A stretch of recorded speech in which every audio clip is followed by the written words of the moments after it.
श्री स्वामी समर्थ. आजच्या व्हिडिओमध्ये आपण जानवे म्हणजे काय, हिंदू धर्मातील पुरुषांनी धारण केलेला असा पवित्र धागा म्हणजे जानवे. जानवे म्हणजे नेमके काय ते या व्हिडिओमध्ये आपण पाहणार आहोत. व्हिडिओ शेवटपर्यंत नक्की पहा. जानव्याला पहिल्या तंतूवर ओंकार असतो, दुसऱ्यावर अग्नी असतो, तिसऱ्यावर नवनाग असतो, चौथ्यावर सोम, पाचव्यावर पितर, सहाव्यावर प्रजापती, सातव्यावर वायू, आठव्यावर यम, नवव्यावर विश्वदेव. त्यांचे 3 तंतूचे पीळ असतात. असे एकूण 9 दोरे असतात.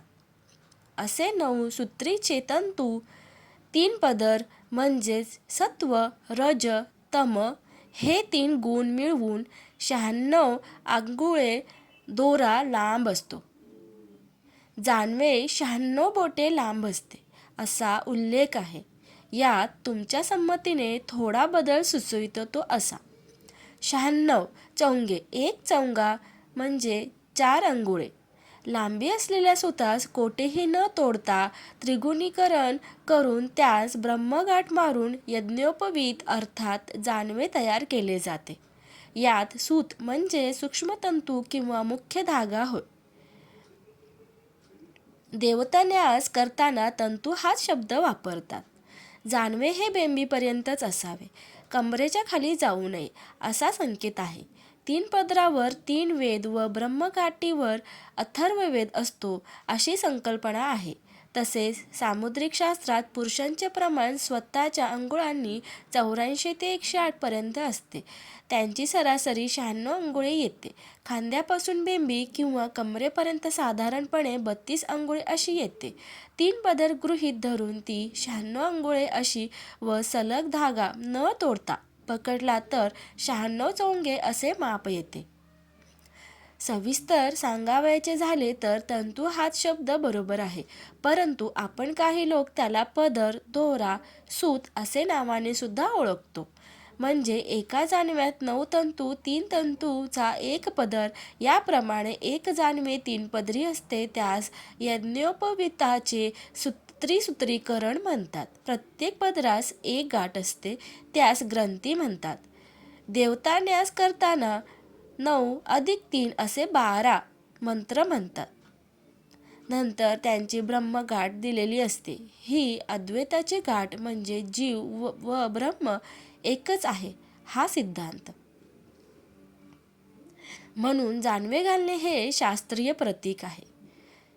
4 वेद, 6 शास्त्र, 18 पुराणे जीव ब्रह्मवेव नापर हीच शिकवण देतात. 15 कला, 12 मास, 7 वार, 27 नक्षत्र व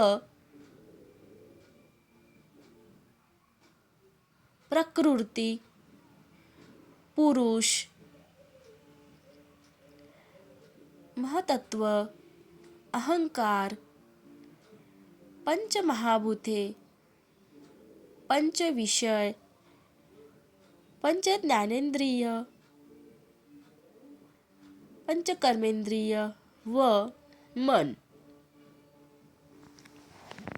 एकूण 25 आणि 4 वेद, 3 काळ उन्हाळा, हिवाळा व पावसाळा व रज, सत्व, तम हे 3 गुण मिळवून 96 होतात. म्हणून जानव्याला 96 बोटे लांब दोरा असतो. माऊली ज्ञानोबाराय या जानव्याला ज्ञानेश्वरीत नवरत्नाच्या हाराची उपमा देतात. तो गुण नवरत्नाकारू यया नवरत्नाचा हारू न फेडितले दिन करू प्रकाश जैसा. जानवे धारण करण्याचे फायदे.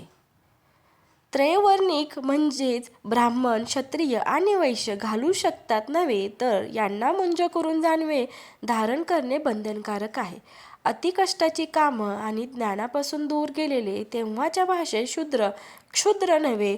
ज्ञान मिळवण्यात रुची नसल्याने केवळ ते शूद्र म्हणवले जात. प्राचीन काळी शूद्र म्हणजे वाईट असा भाव नव्हता. कडक ज्ञान साधना करून शूद्र सुद्धा जानवे घालू शकतात. जानव्याचा शोध कपिल मुनींनी लावला. ते भारताचे संख्याशास्त्रज्ञ होते आणि ते स्वतः देवाहुतीचे पुत्र होते. सध्या जानवे किमान 8 जातीत घातले जातात: ब्राह्मण, अग्रवाल, सोनार, पाथारवट आणि आणखीन काही. माहिती आवडल्यास व्हिडिओला लाईक, शेअर आणि सबस्क्राईब करायला विसरू नका. धन्यवाद.